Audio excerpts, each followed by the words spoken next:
অনেক দিন আগের কথা। দূরের এক রাজ্যে থাকত সুন্দরী রাজকুমারী মায়া।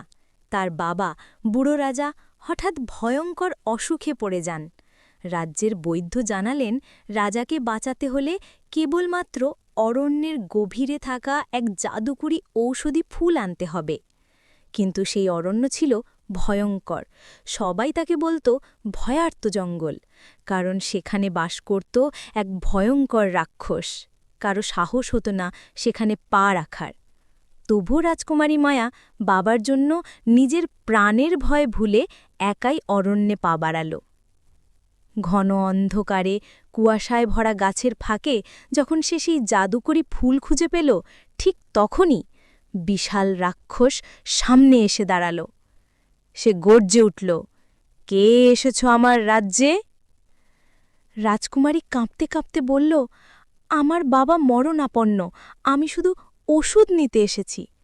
রাক্ষস কিছুক্ষণ চুপ করে থেকে বলল, ঠিক আছে, তোমার বাবার কাছে ওষুধ পৌঁছে যাবে, কিন্তু তার বদলে তোমাকে আমার সঙ্গে এখানে থাকতে হবে।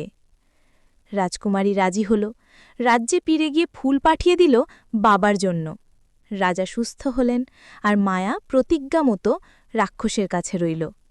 প্রথম দিনগুলো ছিল ভয় আর কষ্টে ভরা, কিন্তু ধীরে ধীরে রাজকুমারী দেখল রাক্ষস যতটা ভয়ঙ্কর দেখতে, অন্তরে সে ততটা নিষ্ঠুর নয়।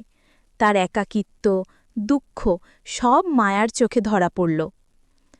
দিন যায়, মাস যায়, তাদের মধ্যে বন্ধুত্ব, তারপর ভালোবাসা জন্ম নিল। অবশেষে এক পূর্ণিমার রাতে রাজকুমারী তার হৃদয়ের ভালোবাসা প্রকাশ করতেই চারিদিকে ঝলমলে আলো ছড়িয়ে পড়ল।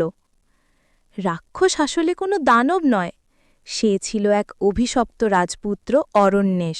বহু বছর আগে এক অভিশাপে তার রাজ্য অরণ্যে রূপ নেয়, আর সে রাক্ষসে পরিণত হয়। রাজকুমারী সত্যিকারের ভালোবাসাই ছিল সেই অভিশাপ ভাঙার একমাত্র চাবিকাঠি। রাক্ষস ফিরে পেল তার মানুষের রূপ, এক সুদর্শন যুবরাজ। অভিশপ্ত অরণ্য আবার রূপ নিল সুন্দর রাজ্যে।